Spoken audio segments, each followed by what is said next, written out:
taliska hay'adda nabad sugidda gobolka Banaadir ayaa maanta soo bandhigay dhalinyaro ay sheegeen inay ka tirsan yihiin ururka Al-Shabaab. Dhalinyaradan oo tir ahaan gaaraysa ilaa 3 ayaa taliska hay'adda nabad sugidda waxa ay sheegeen inay ka shaqeynayeen falal amaan xumo isla markaana ay ka tirsan yihiin ururka Al-Shabaab. Raggan ka tirsan Al-Shabaab ee maanta la soo bandhigay ayaa waxa laga soo kala qabtay goobo kala duwan. Waxaana mid kamid ah dhalinyaradan lagu qabtay isagoo watay jaakad ay ku xirnaayeen walxaha qarxa sida ay sheegeen taliska hay'adda nabad sugidda. Wiilka la sheegay in lagu qabtay jaakad ay ku xirnaayeen waxyaabaha qarxa oo magaciisa sheegay Ismaaciil Cumar Sheekh Nuur ayaa sheegay in laga soo qabtay agagaarka Macallin Nuur 2 sano oo ka tirsanaa ururka Al-Shabaab isla markaana la soo qabtay isagoo watay jaakad ay ku xiran yihiin walxaha qarxa oo doonayay inuu isku qarxiyo ciidamada Burundi ee nabad ilaalinta u jooga magaalada Muqdisho sida uu sheegay. Wuxuu sidoo kale sheegay inuu ku qanacsan yahay in ciidamada dawladda ay gacanta ku dhigaan waayo waxa uu yiri waxay badbaadiyeen nolosheeda waxaana uu hoosta ka xariiqay inuusan diin ahaan u aaminsaneyn isqarxinta.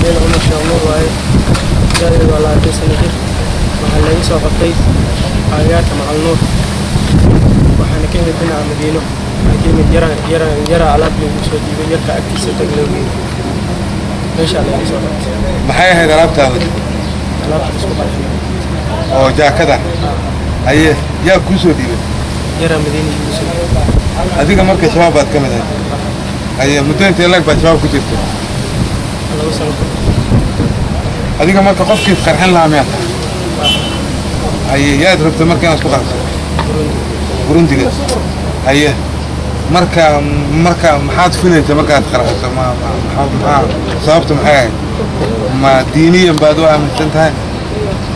kulli aan diiniyan ahaan lagu soo sheegay aye maxaa lagu sheegay in gaaladaas meeshii joogtay isku qarxin oo janno ku galay marka jannaad raadinaysa hadda ma ka xuntahay inaad aadan helin waxa aad raadinaysa كما حلو قناة سنة وحنا أكيد وحنا تسوي هنا وحنا daahir cali ashkir oo ka tirsanaa ragga la soo bandhigay oo isna goobta saxaafadda kula hadlay ayaa isna sheegay inuu ka tirsanaa ururka Al-Shabaab isla markaana laga soo qabtay xaafadda Liberia xilligaas oo sida uu sheegay uu sahan u ahaa ciidamada ururka Al-Shabaab. daahir cali ashkir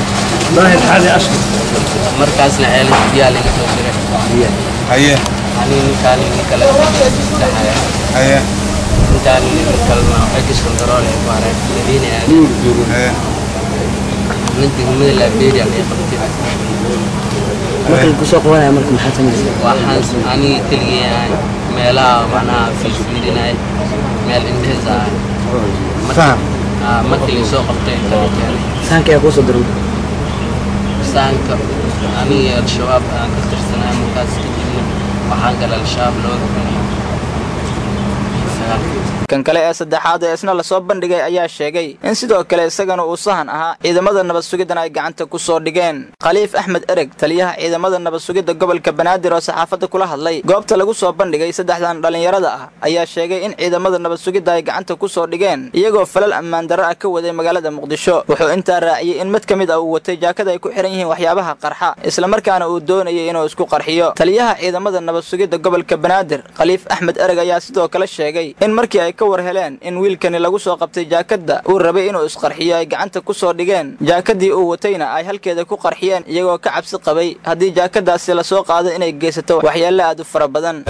maalmahan dambeba hay'adda nabad sugidda qaranku waxay jirtay howlgal aad u ballaaran oo lagu sugayay amniga magaalada Muqdisho iyo shirarka magaalada la qabanayo isla mar ahaantaasna kooxaha Al-Qaacido ama Al-Shabaab waxay soo diyaariyeen waxyaabo ay ugu talagaleen inay mucaaradqadeeyaan shirarka heshiisiinta ama dadka nabadda jecel ama dadka muslimka oo adeeganaya isla mar ahaantaas waxaan sameynay cuuraan badan iyo ka hortag badan iyo in aan ka hortagno waxyaabaha ay soo sameeyaan oo dhan inaan gacanta ku dhigno waxaan ilaahay ugu xamdinaqaynaa inaan gacanta ku dhignay waxyaabihii ay soo diyaariyeen waxyaabihii ugu muhiimsanaa oo aad u jeedeen ninkan aad aragteen oo aad waraysateen wuxuu ahaa nin inuu isqarxiyo rabay qalabkiisii iyo jaakadiisii iyo wixiisoo dhan ay u dhammaystiran tahay.